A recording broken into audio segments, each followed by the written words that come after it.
Welcome back to MCubed. I am your host Harris, and today is Thursday, so it is Theater Thursday, of course.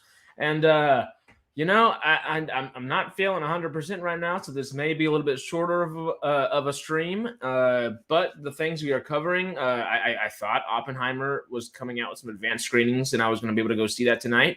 That is not the case, sadly. I'm going to go see it the 20th, I believe, still. But Mission Impossible 7 comes out tonight, technically yesterday, but the preview day on Thursdays is today, so it is in theaters at this moment as we speak.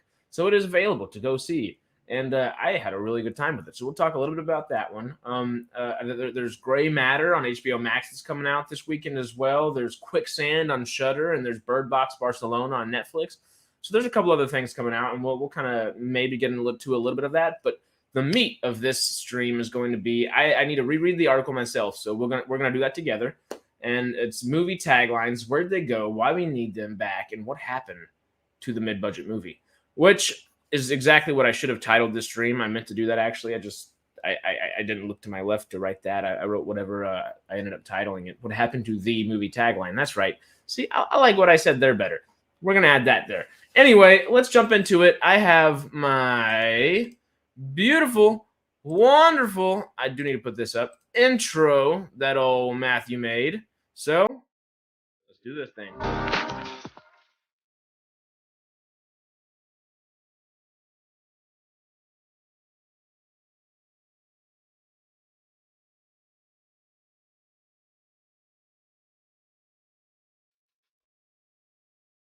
I love that one. We've got Movie Monday, we've got Theater Thursday, and the regular MCubed intro as of now, and I'm a big fan of each and every one of them. I hope we get a Tuesday, a Wednesday, and a Friday here soon, and we're gonna have those ready for you. But yeah. Let's jump into this article. I'm feeling it. Let's do some discussion because I'm intrigued with this entire article. I like what it says. I like the implications of what it's bringing to the table, and I find myself in agreement that I really do think we need our taglines back. But let's delve in, and we'll stop it along the way and kind of discuss the points as it goes through. But yeah, here we go. Give us our iconic movie taglines back, Hollywood. You'll believe a man can fly. Who are you gonna call? Etc. Etc. By Aled Owen, and this was published yesterday. Not today. This was yesterday. 2 days ago. There we go. All right.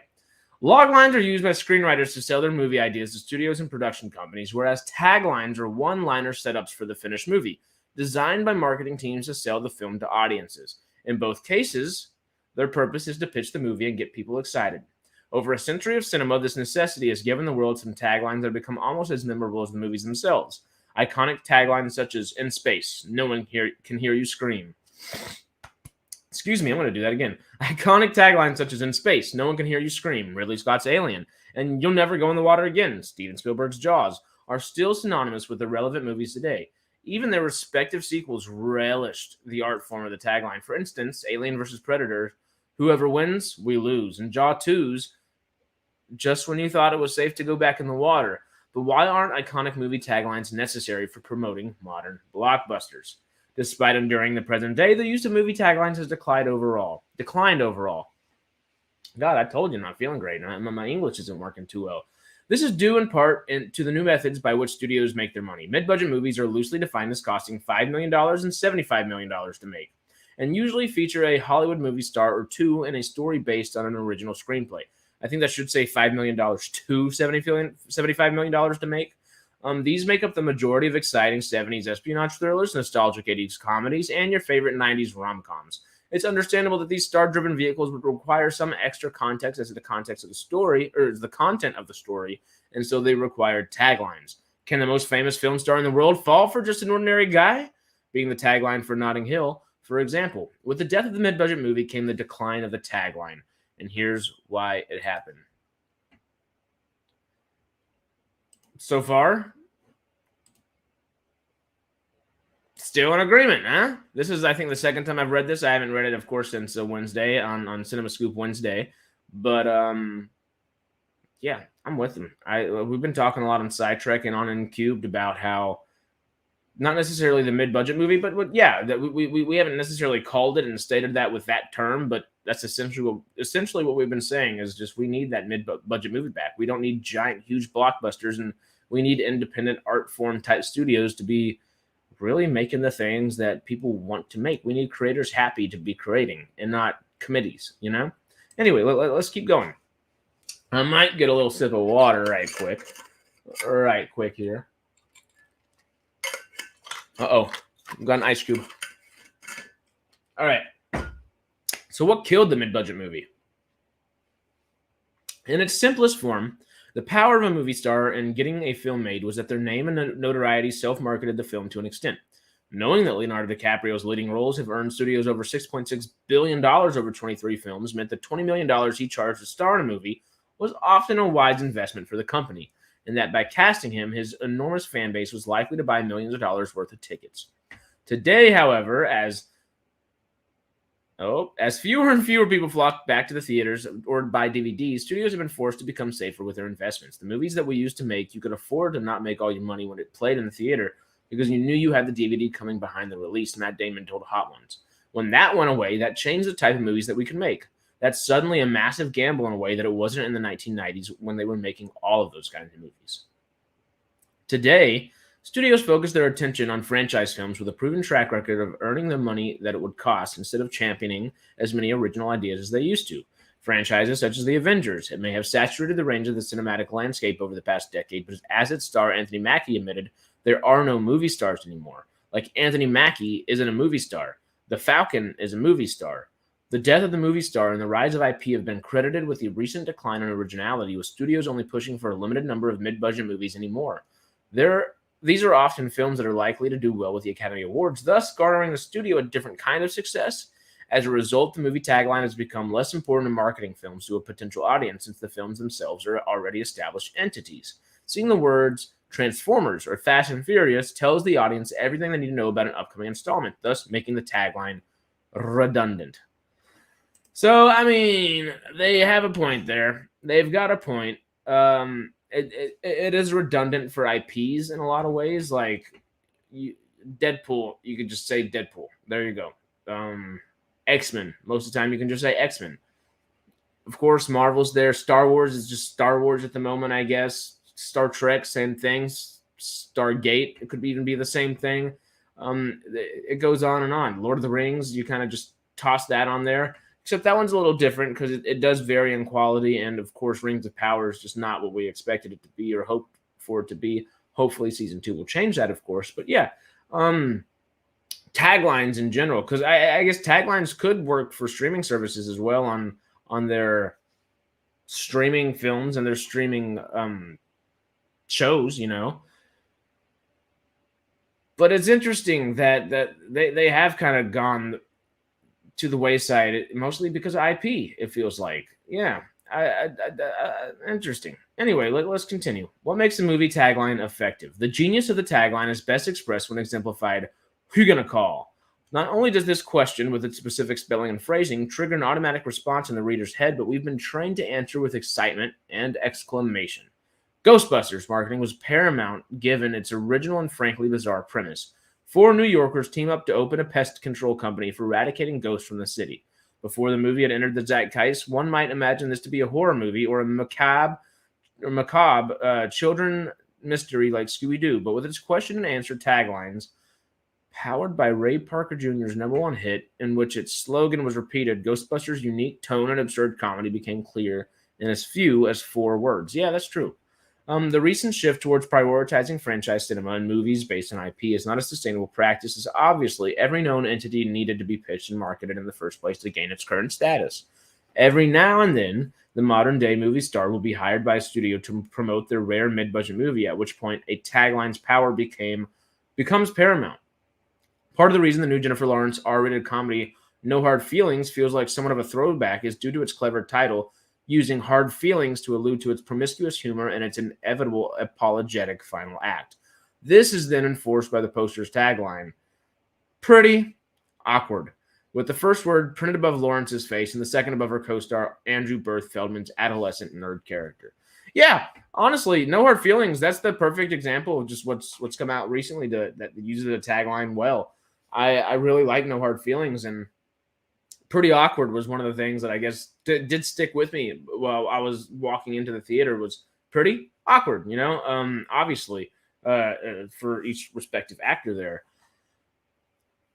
I loved No Hard Feelings. I really did. It was not perfect, of course, but it was a great rom com that was necessary for what we needed right now, and it I guess is more so necessary than that was bad grammar.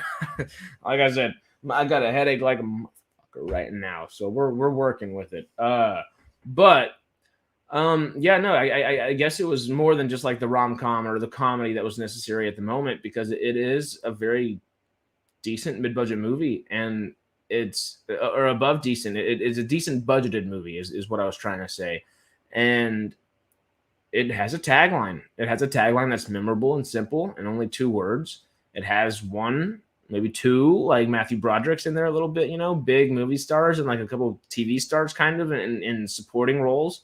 It's kind of exactly what we need in the zeitgeist at the moment. I like it a lot, and I really hope we do get more of that. Asteroid City is another kind of example of that. I know that got a little bit bigger of a budget because it's Wes Anderson, but it's not a big budget, And there's a few others that are kind of diamonds in the rough in that sense, and I really do hope we get to see more of that. Everything Everywhere All at Once being as successful as it was, I really hope that kind of helps. A24 films are kind of always in that happy medium there, so they're always doing well, but I don't see them using taglines as much. A24 tends to, instead of IP, A24 tends to act as IP for them, and you kind of get a feel for what you're going to have just based on the 2 numbers in the letter, But it would be nice for them to use taglines, I think. Not maybe for everything, but at least a good majority of things, because while they do have a similar feels for A24 things, they're all very different films. They're very good at making very different films, and it would be nice to differentiate and individualize things a little bit. But yeah, let's continue on. I think this is our last paragraph. Yep. Why bringing the movie tagline back matters. I said that a little backwards, but you get the gist. Other recent examples of taglines' power include 2014's Edge of Tomorrow. This Tom Cruise sci-fi action movie includes such a convoluted premise and an often confusing plot that even after seeing the film, you'd be excused for forgetting its seemingly irrelevant title. Its tagline, however, Live, Die, Repeat, tells audiences everything they need to know about the film, and even gets confused for the title itself after its marketing team decided to plaster the words over the poster in much larger print than the title. In 2016, Dwayne Johnson and Kevin Hart starred in the action comedy Central Intelligence, which is, again, an easily forgettable title. Its tagline, however, expertly sold people on its comedic tone, referencing the actors' anatomical surnames. Saving the world takes a little heart and a big Johnson. The decline of the tagline is a shame for multiple reasons. A great title and beautiful poster can only do so much, but the specific tone of the film's writing can only really be represented by a perfectly composed tagline. Comedies, horror movies, and rom-coms alike can all vary extraordinarily in terms of tone, but reading its brand of humor or seriousness in a short sentence about the plot can truly make or break a movie's success. In short, nurturing the art of great taglines can be the answer to bringing back the mid-budget movie. Not to mention that knowing which movie matches which tagline has always made for fun trivia, if nothing else. That's true, The good little film trivia is always great. Yeah, so if you have thoughts about that, please let me know down in the comments below. I'm super with it, I guess. I agree with that entire article. There's nothing about it that I take a step back. I'm like, no. I agree with that wholeheartedly. I say that as a big fan of IP as well. I do love IP. I love the intricacies of these worlds. World building is one of my favorite things. One of my favorite things about writing, and one of the things I like to do myself whenever I do write. It's just, it allows you to explore these worlds, these IPs do, unlike anything else besides maybe a book can. And it's magical. It is. And that's what's so much fun about all these IPs and all these big budget things coming out. But it's not sustainable in that sense, I guess. And if they just dial it back some, I believe it could become sustainable again, because we're at such a breaching and breaking point that it's taken a toll on I think the producers, the writers, the actors, that we can all see them fighting and squabbling at the moment, and then on consumers themselves as well. Us people just watching this stuff and enjoying it. It's harder to enjoy sometimes because you get the grammar again, politicalization of everything just through social media, and it's constant.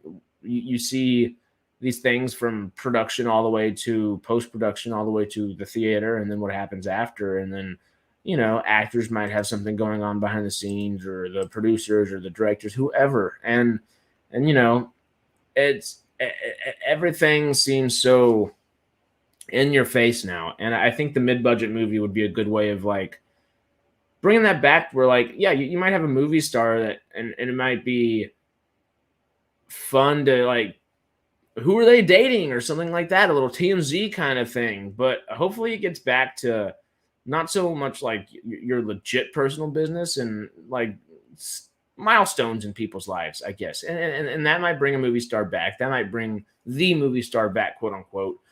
And I think the mid-budget movie budget and then taglines coinciding alongside that would really, really help. Fingers crossed they start doing a little bit more. But yeah, that's all I've got for, I guess, that thought, but Mission Impossible 7, Dead Reckoning Part 1. I don't know if I'll say any spoilers. I'll keep it spoiler free, I believe. But I really enjoyed it. I thought it was a really good movie. It's super action packed from beginning to end. It's just it's a great time.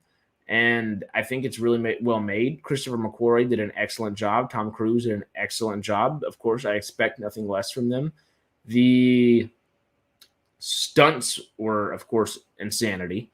And I want to see more of them. I think we will see plenty more of them in the next one. I think the way they left it off is a good way to begin with the stunt. I've got theories, but we won't go into those just yet, of course. Yeah, no, I really enjoyed Mission Impossible. I think the entire cast did a really good job. I wanted more Rebecca Ferguson. I really do like what we got with Rebecca Ferguson. I kind of wanted more Vanessa Kirby, but I do like what we got with Vanessa Kirby. I really like what we got with Haley Atwell. I think she's definitely like the standout of the film. Ving Rhames, every scene he's in is just perfect, of course. Ving Rhames is fantastic. I wish he had a more active career in a lot of ways. I don't know what else he's doing right now, honestly. I don't know what the hell he's done in a long time, honestly. Mission Impossible is the only thing I can really think about besides, like Pulp Fiction and maybe like the odd thing here or there. But has he done any huge projects or even decent sized projects? I can't think of anything off the top of my head. Simon Pegg's, of course, hilarious in there. And the one thing I won't spoil it at all, but Simon Pegg has a lot more to do with like the big stunt in the movie that we all kind of like saw the behind the scenes of last year and this year. And it's hilarious. That stunt is actually a really funny scene. It might be one of the funniest scenes in the whole movie. And it's not like funny in like a slapstick MCU humor kind of way. It's funny and like it fits within the narrative. And it works. It works really well. I actually cracked up at that point. I was straight up just chuckling. It was really good. And who else is in there? Isai, I think is his name. Isai starts with an M is his last name. The guy that plays Gabriel, the main villain, quote unquote, in here. And he does a really good job. I really, really liked what he brought to the table. I hadn't seen him in many things. I know he was Deathstroke in season 2 of Titans, and I should probably watch Titans. I've been told to watch Titans, but it just doesn't necessarily interest me. I'd probably watch Doom Patrol before I watch Titans, but hell, if I watch that, I might as well watch both. But that'd be down the road anyway. Yeah, I don't know if I've seen him in much besides this and the whatever Mission Impossible. Was he the original Mission Impossible or the second one? I don't remember. But yeah, he was in one of the earlier movies and that was decent. Who am I forgetting? Oh, Palm Clementif, Miss Mantis herself. She felt I've seen a couple people say that her character felt like a John Wick character tossed in here, and kind of, sort of, definitely in a lot of ways.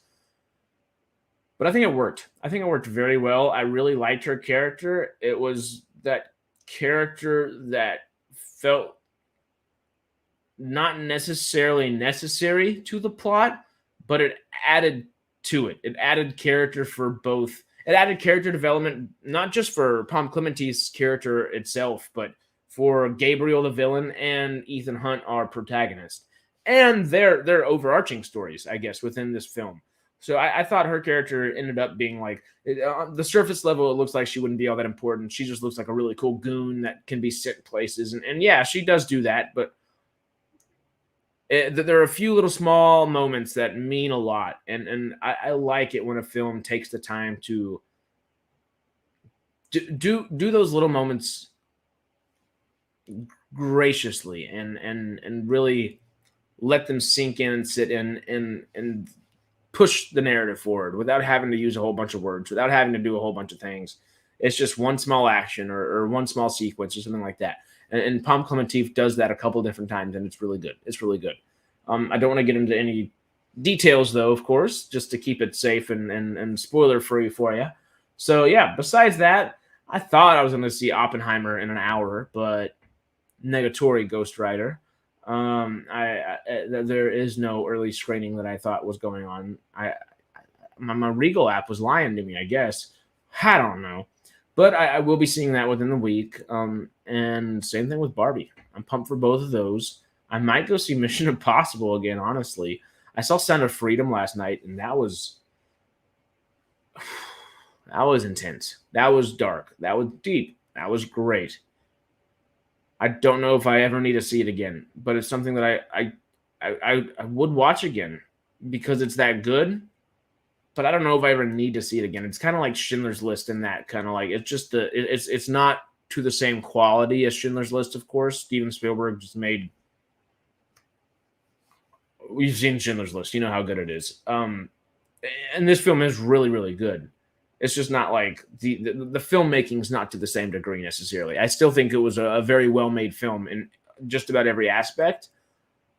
I think the Metascore critic rating is pretty low, surprisingly. It's like a 51 or 52 or something like that last time I checked, which I don't get. I can understand the Metacritic rating not being as high, but like under 65, 70, 75, that shocks me because it's not narrative busting, it's not some film that's changing the landscape of anything. It's a linear, straightforward story. But it's tough, and I think part of that toughness is why the critic score at least is low, but the audience score is like 81, 85%, something like that, and that's completely deserved, I believe. I personally would give it an 80, 85, I think, if I had to just think about it like that. Sound of Freedom was really, really good. It was excellently made, excellently acted. Not just Jim Caviezel, because Jim Caviezel's been getting a lot of praise, and rightfully frickin' so. He did good with Jesus, but I think he did better with this. I don't know, because he did really good with Jesus. But, he's a great actor, and he takes on these really difficult roles that most actors would be terrified to take on, and a lot would just straight up avoid. And he tackles them with heart, and I like that. I really appreciate Jim Caviezel as an actor, and I'd like to see him do more.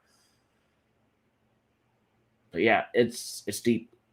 It's treacherous stuff. Just thinking about it again, it makes. If I had a headache before, I got a headache extra now just because it's sad. It's legit sad just thinking about all that.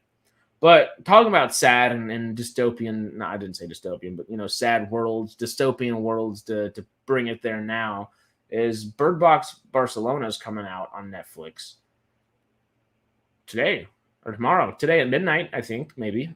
Yeah, I think it's either out today right now or it's tonight at midnight, so like 3 hours from now.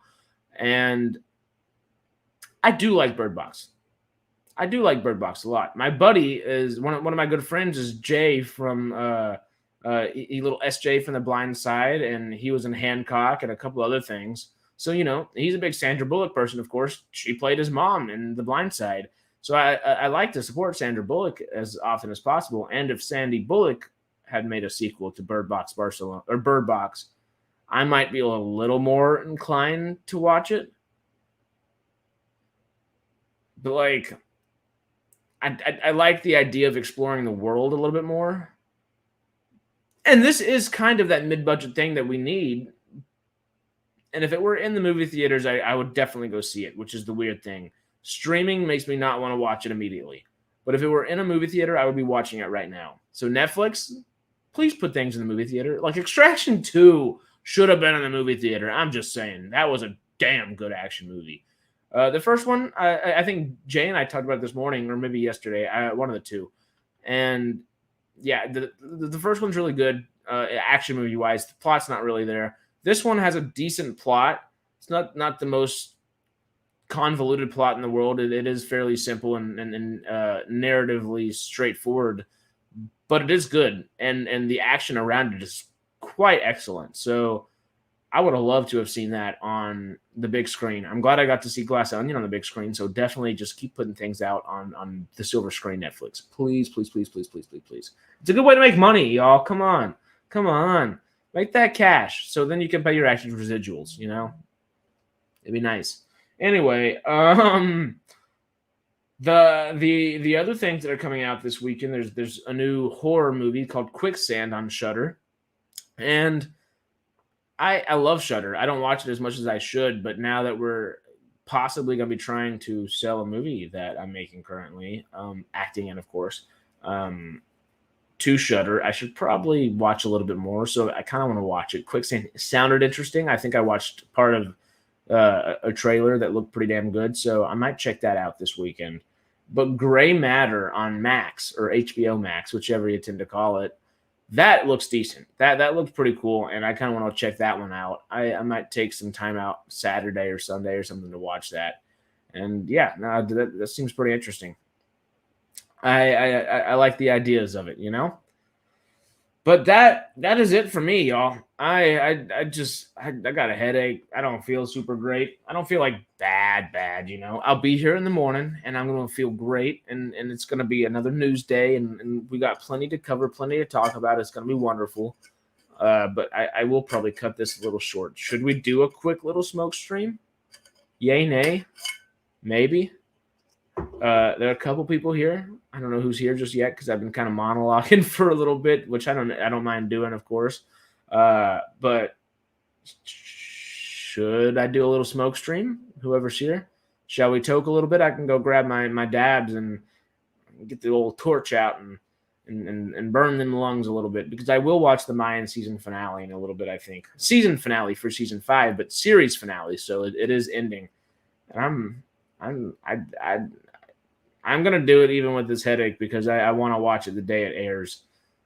But damn, I'm already a little. If I was melancholy and sad just a little bit from thinking about Sound of Freedom, I'm gonna definitely be sad after watching the Mayan series finale, because it's sad right now. It's intense. It is intense. Sons of Anarchy and Mayans know how to make intense fucking TV and good TV. Kurt Sutter and Elgin James, what they've done is just phenomenal, and I really, really do enjoy it. I'm hoping after I watch it, I can kind of clear the air and make myself happy again with watching a little What We Do in the Shadows, the season 5 premiere. But we'll see how my head feels after that. You know, I don't know. I'm thinking about it. I'll probably end up watching it because I like to watch things as it airs too, and you know, I can't let Twitter ruin it for me tomorrow. I got to be one of the people that ruins it for everybody else. Up to you. I've only just woke up. Remember, no spoilers. No spoilers. I thought you might be here, David, so I wanted to make sure that I didn't say anything spoilery. But yeah, just be prepared. Season 5, yeah, right? Yeah, season 5. Whatever it is. It's intense. It's intense. Obviously, it's always intense. But they do some great stuff in this season. Character-wise. Like, I'm kind of surprised it's ending where it's ending right now. Story-wise. Character-wise, it makes sense. Story-wise, I'm like, well, damn. This, and this. Like I was kind of saying, that there are a couple little threads that I feel like could be picked up in maybe another spin-off show. I'd kind of like to see that. But at the same time, I don't want them to milk it, you know, just so much that it takes a nosedive in quality, which it never has, I don't think. Even when Kurt Sutter gave it to Elgin James, because Elgin James he's been in charge and the showrunner of it since season 3. So season 1 and 2 were Kurt Sutter, the same guy that did Sons of Anarchy, and Kurt Sutter is still an executive producer, of course. But Elgin James has been that showrunner since season 3, 4, 5. So yeah, he's done the last 3 seasons of it. And yeah, I still think it's excellent. I don't think it's diluted itself in quality whatsoever. So I hope if they do a spinoff, they put as much attention and love and care into it as they have prior, which, I would expect them to do, but sometimes studios just push things forward. And yeah, I have to wait till it's on Disney Plus, so still waiting for season 5. Damn, that's right, because Hulu there is no Hulu for across the pond, right? Is there no Hulu for just the UK or no Hulu for Europe?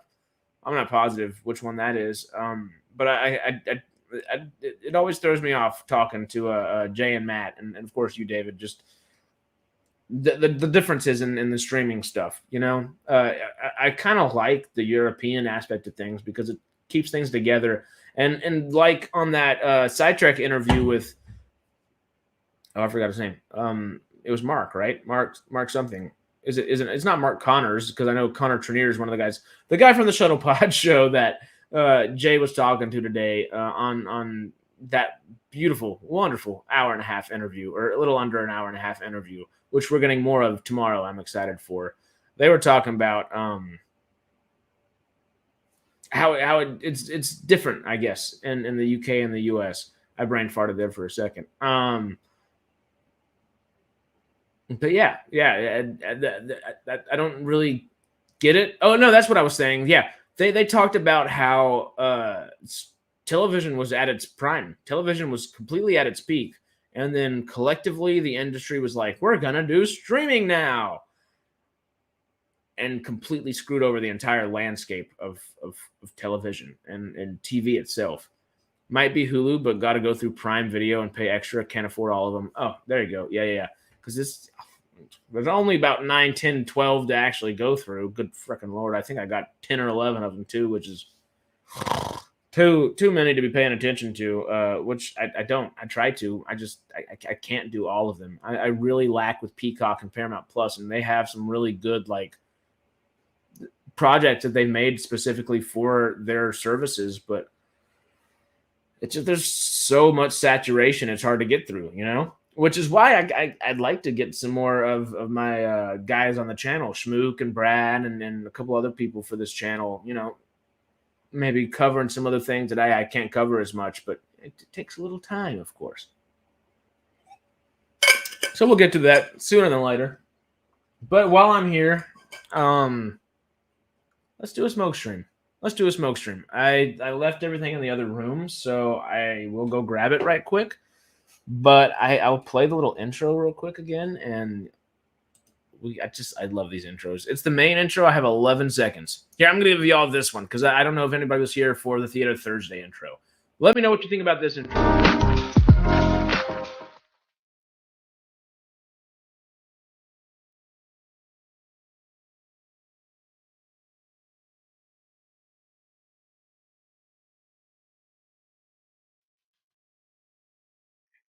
Pretty damn cool, huh? I'm a fan. I really like the main intro that Matt made, which I'll play at the end today, since obviously we have the Theater Thursday intro. I have, that Theater Thursday and Monday Movie News, or Movie News Monday, excuse me. I have those 3 already made, so I'm pumped for those. I need to text them and see if we can get Wednesday with Sidetrack, Friday, and then Movie Tuesdays. Oh God, I started burping, Lordy.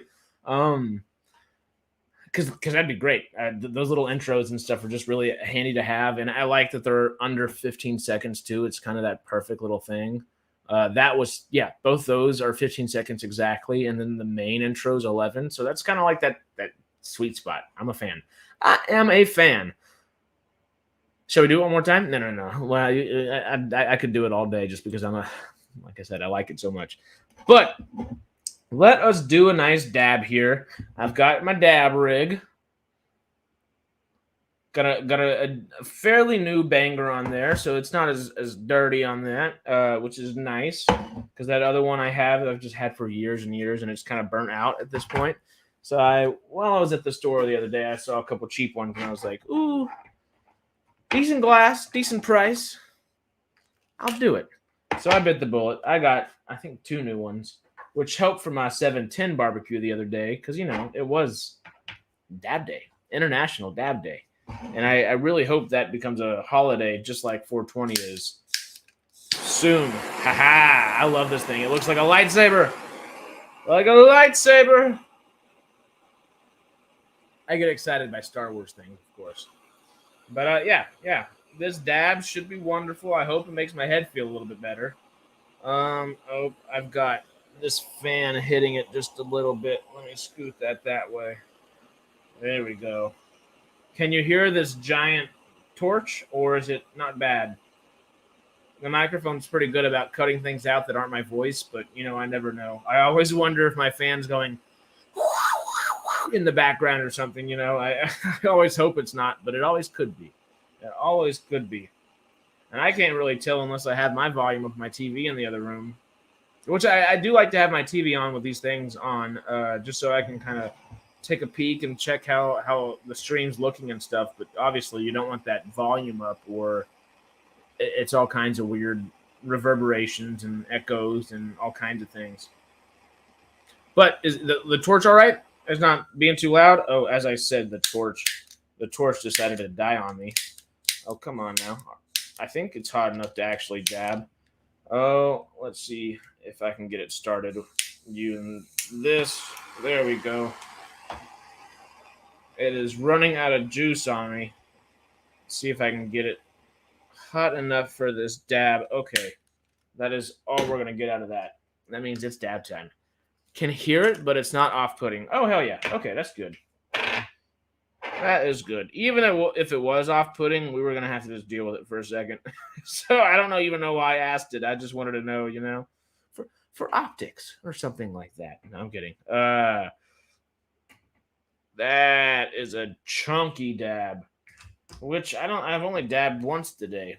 I know that's still a lot for most people, but I use this stuff for ADD. I don't like to take a pill. I like to just dab my brain into I don't know, being able to think things through easier. You know what I mean? I guess, maybe. I don't even know what I mean half the time. Cheers, y'all.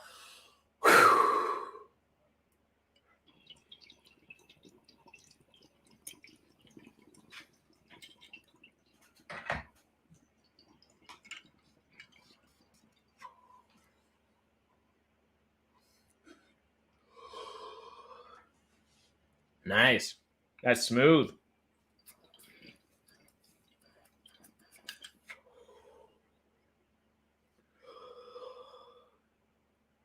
Yeah, there's a little pressure already coming off my forehead. That's nice.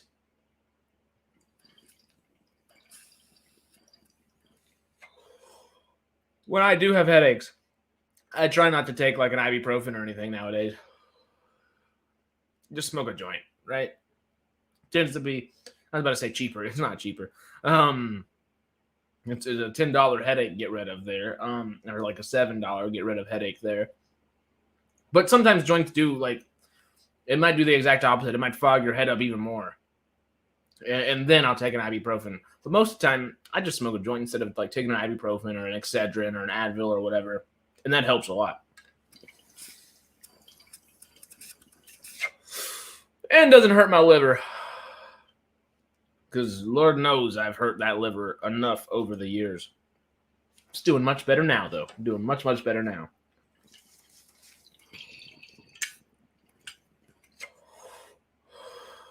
Damn, that's still going.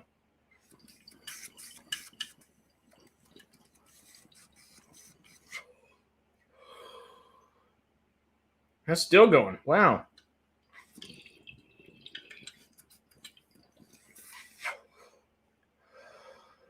Yeah. I might even have a little bit of a reheat off of that. Let me look down in there a little better. I think I do. We've gone through just paracetamol for you. Is that an English drug? I guess I don't know. I don't know if I've ever heard. I think I've heard of paracetamol. I don't know if I've ever actually seen it. Took me a second just because I don't think I've ever read it either. But paracetamol. Yeah, I don't know. So learning today. I'm not going to use the big torch. Thankfully, it's a reheat, so I can use a tiny torch. If there's still a little bit of a dab left after you've dabbed, you can reheat it, and you don't want to reheat it too much because then you'll be inhaling a bunch of butane. You just want to reheat it until you see smoke start popping back up from that top little part of the banger right here. And the banger is this glass little bucket where you dab, and there's a little bit of smoke right there. That's exactly what you want. And I don't want to inhale the first puff because of the butane. So you kind of blow that little puff out and then enjoy the rest of your dab.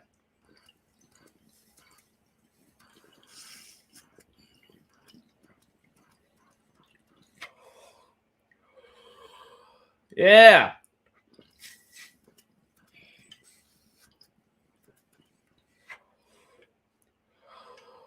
Nice. I don't know if the smoke's so visible, but it's definitely still going.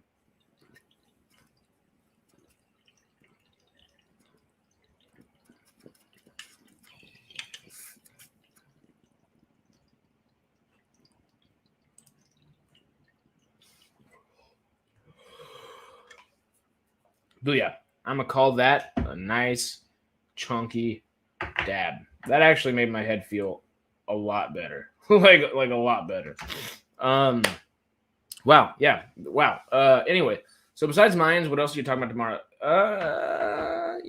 I'm not positive. I usually use the hour and a half prior to Monday, Wednesday, Friday shows to look out for what's happening in the news, and that's when I'll kind of figure out exactly what the bulk of things are. And I usually, before I go to bed, because the guy that makes my graphics for me is, I think, like New Delhi time. So he's got 12-hour difference, kind of closer to y'all's time. But 4 hours ahead of y'all, 4.5 hours ahead of y'all. And I try to get by midnight, 1 a.m. At the latest, usually to him, like the main article topic for the day, and then he'll make me a thumbnail out of that kind of article and what I kind of parameters I give him, if I give him any, because usually he's just creative and badass enough just to do it. Very handy. So yeah, I'm not entirely positive. I could kind of look at Twitter for a second if we want to go.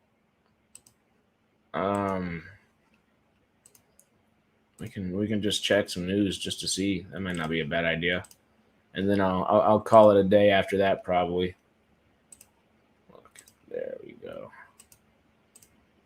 There's that one, so you can see a little better. See the old Twitters. Freeman over. Oh, that's politics. We're just looking for movie news. What's Zaslav doing? Okay, I don't think Puck's going to be it. Collider is one of my favorites to go through. I also have a little bit of a bias with Collider because I always love going to their free movie showings and stuff, which are the best. But let's see. Indiana Jones, The Dial of Destiny relies too heavily on nostalgia. This is the most badass hat to ever be in a movie. I'm stoned. I'm clicking on it. Share this tab. All right. Societal Rebirth. Pure Utopia. What hat is this? Who wears this hat? Kurt Russell's hat in The Thing is wonderfully impractical. I mean, it is definitely impractical. That is, it would completely just blow off your head all the time.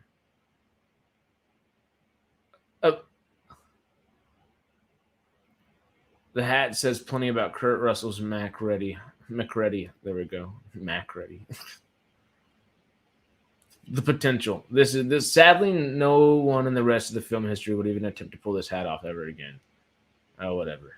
That's funny. That cracks me up. Okay, let's check Twitter. Uno mas. One more time. Actor cast of James Bond. TV network on their way. Stop rooting for Jackson, Sons of Anarchy. Oh, David, this might be a good article just to read. I'm probably going to read it in a minute. Killers of the Flower Moon isn't a Western, at least not in the way you think. That makes sense. The Scared from the Boys deserve better. A few of them did. Yeah, I get it. It's kind of daytime news, I guess, right now. Just articles. I have excellent. Mission Impossible 7, Shea Wiggum. I do like these guys. These guys part in Mission Impossible 7 is really good. I really like them. And Shea Wiggum is a super underrated actor. Everything he's in is always great. He's really good in Empire, Boardwalk Empire. I almost said Empire Boardwalk. Boardwalk Empire.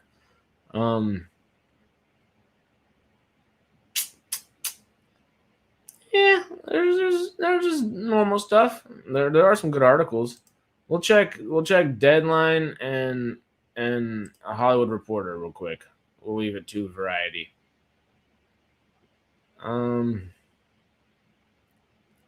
De-aging Tom Cruise. That's kind of funny. That would have been for scene in film. Yeah, kind of like Harrison Ford in Indy. Interesting.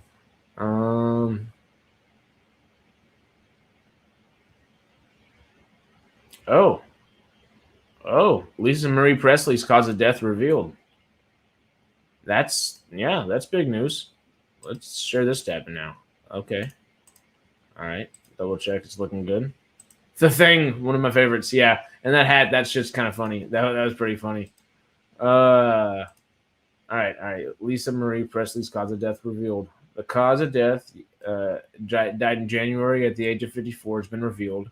The singer-songwriter and only child of Elvis Presley died from a small bowel obstruction caused by scar tissue that developed after a previous bariatric surgery years ago, according to Los Angeles County Medical Examiner. A toxicology report for Presley is yet to be released. Presley died on January 12th at a hospital in West Hills, California, after suffering cardiac arrest earlier in the day at her Calabasas home. Her mother, actress Priscilla Presley, said in a statement at the time. A spokesperson for the Los Angeles County Sheriff's Department also said that deputies and fire department personnel arrived at her home before transporting her to the hospital.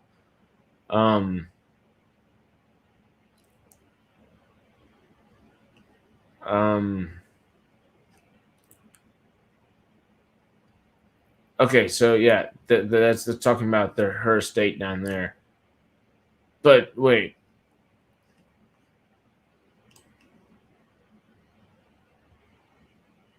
Is that it's not constipation, but that's kind of like that's kind of like the same thing that Elvis died of, right? In a way, not really, but like similar enough, right? Am I just free associating too much? But that's kind of similar, right? Because he died of some kind of bowel obstruction, constipation of like insane magnitudes, right?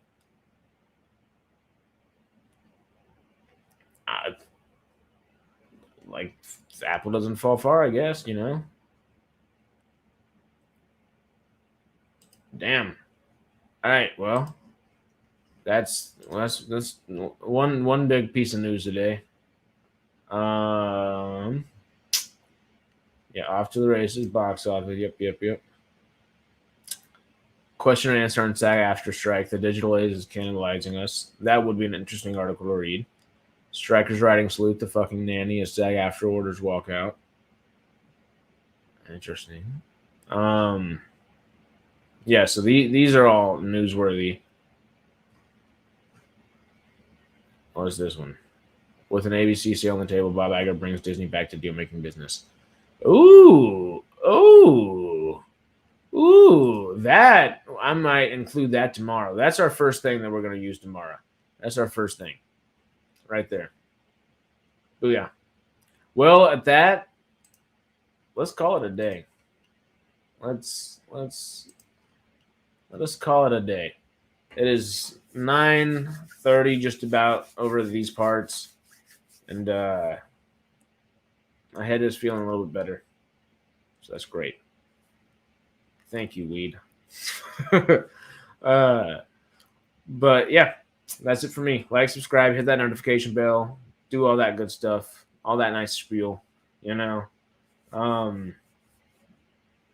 Friday film news tomorrow morning, 10:30, 10:45ish Pacific Standard Time. Be there, be squared, or be stoned, all the above, whatever. I don't know. Whatever you feel. Thank y'all for being here. And yeah, I'll see y'all later. Come back to MQ for more movie loving goodness. Night, y'all.